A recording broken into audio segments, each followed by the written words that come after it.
Jean chapitre 6, verset 35, Jésus lui fait une grande affirmation à foule monde qui était devant nous.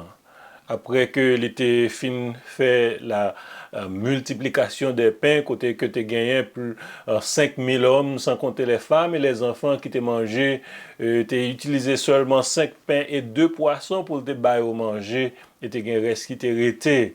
Et il fait cette grande affirmation dans Jean chapitre 6, verset 35. Il dit, je suis le pain de vie. Celui qui vient à moi n'aura jamais faim, et celui qui croit en moi n'aura jamais soif. On nous essayer de comprendre qui ça Jésus a enseigné nous.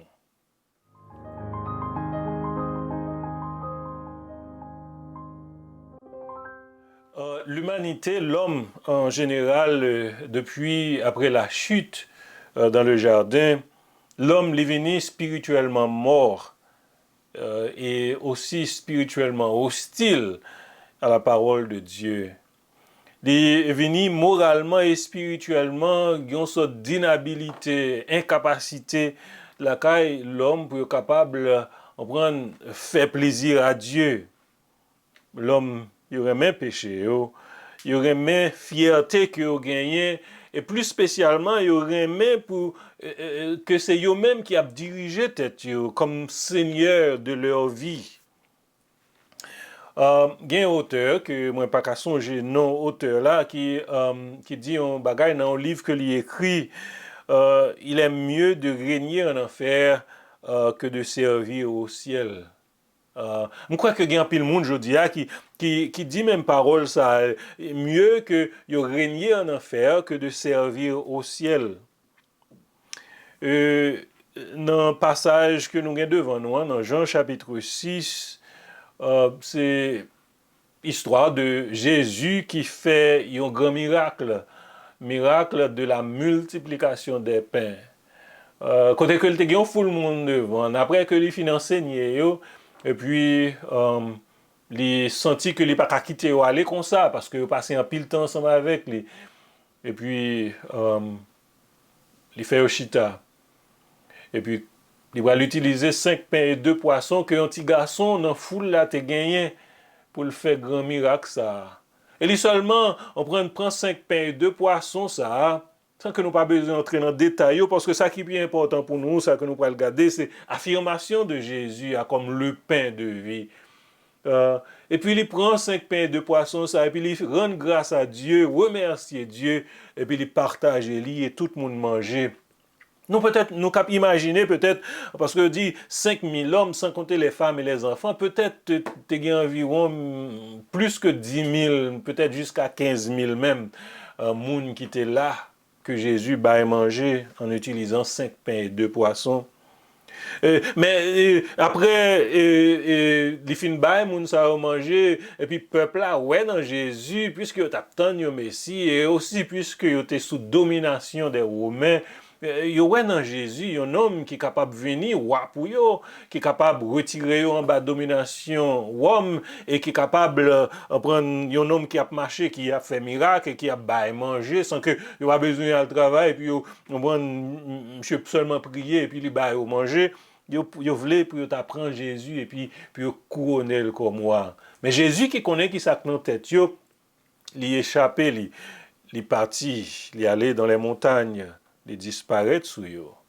Alors, le mot disparaître là, il est capable de dire l'autre bagage, mais ça nous voulait dire, c'est que Jésus déplacé, il quitte foule parce que il connaît qui ça qui est dans tête.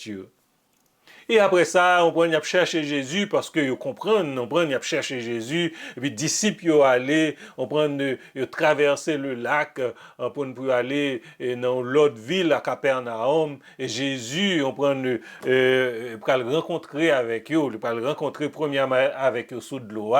On prend et puis pour le rencontrer à Capernaum et puis l'autre moun yo foule moun nan pile nan yo prend des petits bateaux pour aller à rencontrer Jésus et pour aller parler ensemble avec lui et arriver et joindre Jésus. Et il y a une conversation qui allait entre Jésus et foule moun sa yo. Mais il montre nous incroyance foule là. Incroyance foule là parce que on prend yo ouais miracle Jésus fait. Yo ouais, yo saute manger et dans le pain que Jésus distribuait miraculeusement.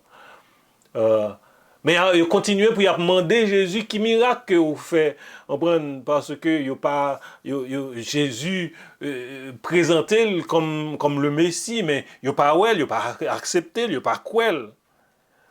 Il dit que Moïse te baille peuple à manger dans le désert. Mais Jésus-Christ dit, c'est pas Moïse qui te baille peuple à manger dans le désert, mais c'est Dieu qui vous donne le pain venu du ciel. Et si nous allons dans Exode chapitre 16, verset 14, côté que bon Dieu, on prend dit à Moïse, il va le faire pain descendre comme si c'était la pluie qui va le descendre, et puis le peuple là a besoin de pain pour manger, il apprend chaque jour portion que a besoin pour être capable de manger. So, c'est bon Dieu qui te baille peuple à manger dans le désert. C'est pas Moïse. Moïse s'est servi comme un moyen, un médiateur pour être capable de arriver. Mais Jésus fait affirmation dans le présent, pendant que la parole avec lui, il dit c'est Dieu qui vous donne le pain venu du ciel. Et dans verset 33, dans Jean chapitre 6, verset 33, il dit, car le pain de Dieu, c'est celui qui descend du ciel et qui donne la vie au monde. C'est celui qui descend du ciel. Son référence à lui-même. Vous comprenez? Jésus-Christ, c'est dans l'Ancien Testament, il y a des signes. Et Mana, dans l'Ancien Testament, c'était un signe. Vous comprenez? Mais dans le Nouveau Testament, nous avons la réalité de ce signe, de ce type. Jésus-Christ, c'est l'accomplissement de ça que Mana est représenté dans l'Ancien Testament. C'est la réalité. Jésus, c'est la réalité. Si nous avons essayé de regarder quelle leçon que nous sommes capables d'apprendre de l'affirmation que Jésus-Christ fait. Jésus dit, je suis le pain de vie. Nous avons gagné 4 leçons que nous avons essayé d'apprendre. De même que notre corps nous a besoin le pain pour le capable de survivre, Jésus est nécessaire pour la vie de nos âmes. La vie de nos âmes, ce n'est pas du riz, sauce, pois, maïs, pain, et on prend physiquement, qui est capable de bailler la vie à nos âmes, mais c'est Jésus. Il y a un pile bagaille que nous-mêmes, l'homme, nous sommes capables de vivre, qui n'est pas nécessaire pour nous-mêmes, pour nous vivre. Nous sommes capables de vivre sans une machine. Il y a un pile monde qui vivent dans le monde là sans une machine. Il y a des gens qui vivent sans que pas une caille pour arrêter. Et même des gens qui vivent sans pas de rad pour mettre sous eux. Mais nous ne pouvons pas vivre sans manger. Et c'est même genre tout, nous ne pouvons pas vivre sans Christ. Nous avons besoin de Christ pour nous capables de vivre. Il est vrai que nous sommes capables de satisfaire un pile de besoins matériels nous avec de l'argent ou bien satisfaire désir nous avec le plaisir, mais nous n'arriverons jamais. Nous ne sommes pas jamais capables d'arriver à satisfaire besoins nous sans Christ. La première leçon, c'est que même si nous avons besoin de pain pour nous manger, nous avons besoin de Christ pour nous. Deuxième leçon, c'est que de même que le pain est fait pour tout le monde, Jésus-Christ, c'est le sauveur de tout le monde. Que aux pauvres, qu'aux riches, nous tous nous servir avec le pain, nous manger pain. Ce pain, c'est une nourriture universelle pour tout le monde. Que ce soit le paysan ou le roi sur son trône, il a besoin de pain quotidien pour le capable de manger. C'est même genre, que ce soit le savant ou bien ça qui est lettré, qui par contre lit, par contre écrit, il a besoin de Jésus comme sauveur. C'est même Jésus ça qui a sauvé le riche, c'est lui qui a sauvé le pauvre. C'est lui-même qui est le sauveur de tout le monde.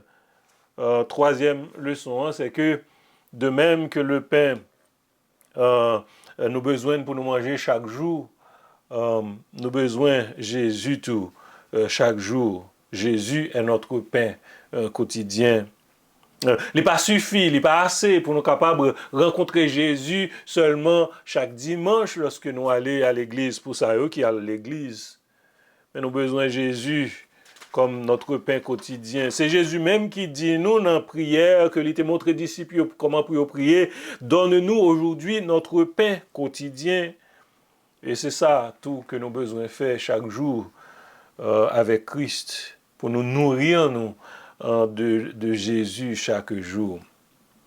Il y a un auteur, pasteur américain qui dit si le chrétien échoue à se nourrir en Christ quotidiennement, il sera faible et maladif. Parce que vous pas manger bien, vous venez maladif. Quatrième leçon, c'est que le pain, lorsque nous mangeons, nous moulons dans la bouche, après ça, nous valons. C'est même genre, nous besoin de nourrir nous en Christ par la foi. Jésus-Christ dit nous dans Matthieu 4,4, l'homme ne vit pas seulement de pain, mais de toute parole qui sort de la bouche de Dieu. C'est la parole de Dieu qui peut nourrir l'âme de tout homme, toute femme, tous les enfants dans ce monde. En tant que monde qui a servi Christ, nous avons besoin de nourrir nous quotidiennement de la parole. Cinquième leçon, c'est que Jésus est le pain de vie parce qu'il a été brisé pour nous sur la croix, pour nos péchés. Et le Seigneur lui-même, dans la nuit où il fut livré, prit du pain et après avoir rendu grâce, le rompit et dit, ceci est mon corps qui est rompu pour vous. Faites ceci en mémoire de moi. So, Jésus, il était bail la vie, le corps qui était brisé sur la croix pour nos péchés. Il est mort pour payer la pénalité de nos péchés, afin que par la foi en lui, nous puissions être restaurés dans la communion avec Dieu. Il est ressuscité de la mort pour nous donner une nouvelle forme de vie. Une nouvelle forme de vie. Tout ça qui croit, une nouvelle forme de vie. Maintenant, pendant que il montait au ciel, il communiquait la vie à nous par son esprit.